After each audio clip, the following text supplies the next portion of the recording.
Praise the lord. దేవుని పరిశుద్ధ నామానికి మహిమ కలుగును గాక. ఈ సమయంలో ఈ యొక్క సమయాన్ని మనకు అనుగ్రహించినటువంటి దేవాతి దేవుడికి ప్రత్యేకమైనటువంటి వందనాలు తెలియచేస్తూ ఉంటున్నాను. దేవునికి సమస్త మహిమ ప్రభావములు యుగ యుగములు చెల్లును గాక. అయితే ఈ సమయంలో మనము పరిశుద్ధ గ్రంథంలో నుండి ఒక లేఖనాన్ని మనం చూసుకుందాం. కొరింథీలకు రాసిన 2వ పత్రిక 4వ అధ్యాయము 2వ వచనాన్ని మనం చూసుకున్నట్లయితే, అయితే కుయుక్తిగా నడుచుకొనకయు దేవుని వాక్యమును వంచనగా బోధింపకయు సత్యమును ప్రత్యక్షపరచుట వలన ప్రతి మనుష్యుని మనస్సాక్షి ఎదుట మమ్మును మేమే దేవుని సముఖమందు మెప్పించుకొనుచు అవమానకరమైన రహస్య కార్యములను విసర్జించి ఉన్నాము. అయితే ఈ యొక్క వాక్యాన్ని మనం చూసినట్లయితే, గమనించినట్లయితే, కొరింథీలకు రాసిన ఈ యొక్క సంఘానికి రాసినటువంటి ఈ యొక్క పత్రికలో మనము గమనించవచ్చు. వాక్యమును గురించి దేవుడే వాక్యమై ఉన్నాడు కనుక ఆ యొక్క వాక్యము ఎలా ఉంటే ఒక మనిషి మార్చబడతాడు, లేక ఆ యొక్క వాక్యమును ఎలా బోధిస్తే వారు మారు మనసులోకి వస్తారు, వాక్యమును ఎలా దేవుని సన్నిధిలో ప్రకటించినప్పుడు ఒకరి హృదయాలు ఎలా మార్చబడతాయి అనే విషయాన్ని మనం గమనించినట్లయితే ఇక్కడ ఈ యొక్క 2వ వచనాన్ని మనం చూడవచ్చు. అయితే కుయుక్తిగా నడుచుకొనకయు దేవుని వాక్యమును వంచనగా బోధింపకయు.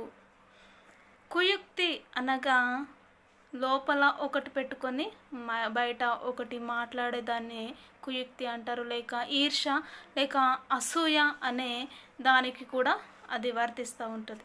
ప్లస్ కుయుక్తి అనగా ఒకరిపైన ఈర్షను పెట్టుకొని వారి కొరకు బోధించడాన్ని కుయుక్తి అంటారు. ప్లస్ ఇక్కడ దేవుని మాటలు తెలియచేస్తూ ఉంటున్నాయి. దేవుని వాక్యమును కూడా వంచనగా కూడా బోధించడానికి వీలేదు. వంచన అంటే ఏంటంటే అనేకమైనటువంటి దేవుని ఆలోచన ఒక విధముగా ఉంటుంది, ఒక వ్యక్తికి విధముగా ప్రకటించాలి అని దేవుని తలంపు ఒకటై ఉంటే మనుషుడేమో వేరే విధముగా వ్యతిరేకంగా వంచనగా ఆలోచన చేస్తూ బోధిస్తూ ఉంటారనమాట.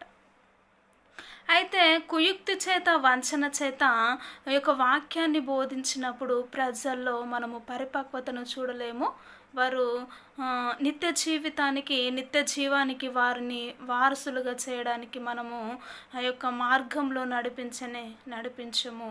కాబట్టి ఈ విధముగా ఒక వ్యక్తి యొక్క వాక్యాన్ని కుయుక్తిగా వంచనగా బోధించినప్పుడు ఇక్కడ ఒక వచనము చూపిస్తూ ఉంటుంది. సత్యమును ప్రత్యక్షపరచుట వలన ప్రతి మనుష్యుని మనస్సాక్షి ఎదుట మమ్మును మేమే దేవుని సముఖమందు మెప్పించుకుంటాము. అవమానకరమైనటువంటి రహస్య కార్యములను కూడా మేము విడిచిపెడతాము. ఏ విధముగా ప్రకటించినప్పుడు దేవుని వాక్యాన్ని సత్యంగా ప్రకటించినప్పుడు ఆ యొక్క సత్యం ఒక వ్యక్తికి ఏ విధముగా కనపడుతుంది, ప్రత్యక్షతలాగా కనిపిస్తూ ఉంటుంది. దేవుని మహిమను, దేవుని ఔన్నత్యమును, దేవుడు ఆ యొక్క వ్యక్తి కొరకు ఏం చేశారో అని ఉన్నట్టుగా నువ్వు బోధించినప్పుడు, ఉన్నట్టుగా నువ్వు సత్యాన్ని ప్రకటించినప్పుడు ఆ యొక్క వ్యక్తిలోకి ఆ యొక్క వాక్యం వెళ్ళినప్పుడు వారికి ఏమనిపిస్తుంది, ప్రత్యక్షపరిచినట్టుగా అనిపిస్తూ ఉంటుంది కదా. నిజముగా దేవుడు ఎంత గొప్పవాడండి. మనుషులు నిజముగా నేటి దినాల్లో సొంత జ్ఞానము చేత కుయుక్తిగా వంచనగా బోధిస్తున్న వారు కుక్కలుగా చూస్తూ ఉంటున్నాం కదా.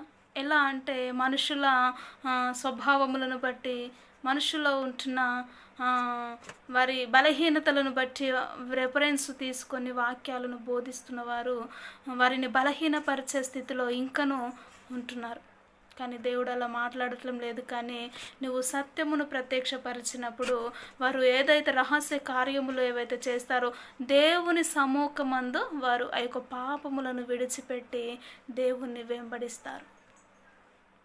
కాబట్టి దేవుని వాక్యాన్ని ఎలా బోధించాలంటే కుయుక్తిగా కాదు కానీ, వంచనగా కాదు కానీ, సత్యాన్ని బయలుపరిచినప్పుడు ఆ యొక్క వ్యక్తి జీవితంలో ప్రత్యక్షపరిచినట్టుగా ఆ యొక్క వ్యక్తి జీవితానికి అనుభవించాలి. ఆ యొక్క వాక్యము వినిన, బోధించిన నీ వాక్యాన్ని వినిన ఆ యొక్క వారి జీవితము, వారి కార్యములను, వారి పాప జీవితంలో రహస్య కార్యములను విడిచిపెట్టుటకు వారు సంసిద్ధముగా ఉంటారు. నిజముగా ఒక వాక్యము పరిశుద్ధ గ్రంథంలో ఉంటుంది ఏమంటే, వారు పైననే కడుగుతూ ఉంటున్నారు కానీ లోపల కడగలేకపోతూ ఉంటున్నారు అని దేవుని మాటలు తెలియజేస్తూ ఉంటున్నాయి.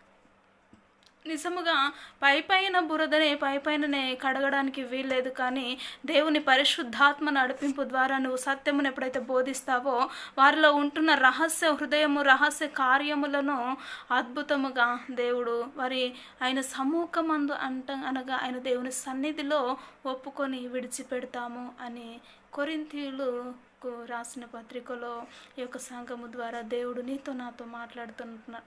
వాళ్ళకే కాదండి, ఈరోజు నీతో నాతో కూడా మాట్లాడుతూ ఉంటున్నాను. కాబట్టి దేవుని వాక్యాన్ని వంచనగా బోధించకూడదు, కుయుక్తి చేత ఆలోచించడానికి వీల్లేదు, కానీ సత్యమును ప్రత్యక్షపరచుటకు దేవుని సమ్ముఖమందు మన పాపపు జీవితంలో ఒప్పింప చేసుకుని దేవుని సన్నిధిలో నిలవడానికి సిద్ధముగా ఉండాలి. కనుక ఈ సమయంలో అట్టి జీవిత విధానము నేటి దినము వరకు నీలో లేదేమో దయచేసి ప్రార్థన చేద్దాం. ఆ యొక్క నీ హృదయాన్ని దేవుడు మార్చబడులాగును. స్తోత్రము గనుడా, నీకు వందనాలు, స్తుతులు, స్తోత్రములు చెల్లించుకుంటున్నాం.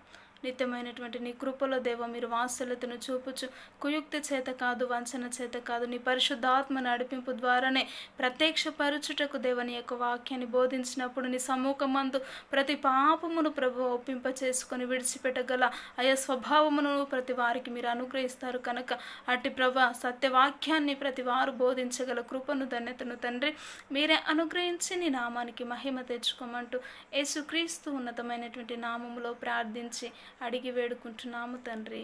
Amen. Amen. Praise the Lord. ఈ యొక్క వాక్యం నచ్చినట్లయితే లైక్ చేయండి, షేర్ చేయండి, కామెంట్ చేయండి. ప్రైజ్ ది లార్డ్ అందరికీ.